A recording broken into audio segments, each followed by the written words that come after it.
আমার বুঝে আসে না যে একজন মানুষ কতটা নিষ্ঠুর হলে আল্লাহর ঘর মসজিদের সম্পত্তি আত্মসাৎ করে খায় অবৈধভাবে।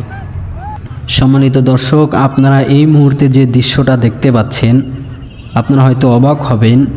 আমরা যে জমিটার উপরে দাঁড়িয়ে আছি, আমরা গ্রামবাসী সকলে মিলে, এই জমিটা একজন মসজিদের নামে লিখে দিয়ে গেছেন, কিন্তু অন্যজন এই জমির কিছু ফেক দলিল বানিয়ে অন্য একজনের কাছে বিক্রি করে দিয়েছেন। প্রায় 12টি বছর এই জমিটাকে অবৈধভাবে দখল করে নিয়ে আসে একজন। তো কিছুদিন আগে আমরা গ্রামবাসীরা সকলেই মিলে এই জমিতে এসেছিলাম। এসে দেখি যিনি অবৈধভাবে দখল করে নিয়ে আসেন তিনি এই জমিতে আলুর চাষ করেছেন।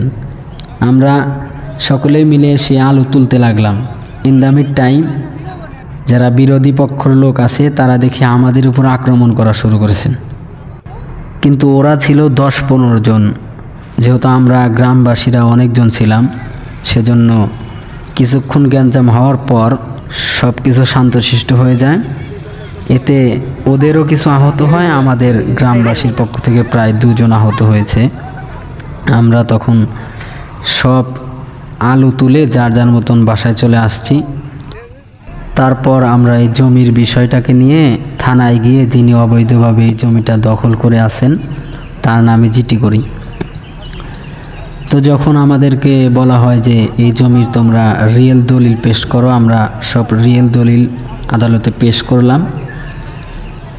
আর যারা অবৈধভাবে জমি দখল করে আছেন তারাও দলিল পেশ করেছে, কিন্তু তাদের দলিল তো সব ফেক। তো আদালত থেকে আমাদের পক্ষে রায় আসে। তারপরে এই যে আজকে আমরা গ্রামবাসীরা সকলে মিলে এই জমিতে তিল চাষ করার জন্য এসেছি। যদিও আদালত থেকে রায় হয়ে গেছে, প্রতিপক্ষ এখানে আর কিছু বলবে না, তবু আমরা সতর্কতাবশত গ্রামবাসীরা খালি হাতে আসেনি। সম্মানিত দর্শক, একটা কথা জেনে রাখেন যে আল্লাহর ঘর তওয়াব করে আসলেই সে যে ভালো মানুষ হয়ে যায় তা না, হাজি বলেই সে যে ভালো মানুষ তা না। এই যে মসজিদের এই জমিটা যে দখল করে নিয়ে আসছিল এতদিন 12টি বছর, তিনিও কিন্তু হাজি। আমার বুঝে আসে না যে একজন মানুষ কতটা নিষ্ঠুর হলে আল্লাহর ঘর মসজিদের সম্পত্তি আত্মসাৎ করে খায় অবৈধভাবে।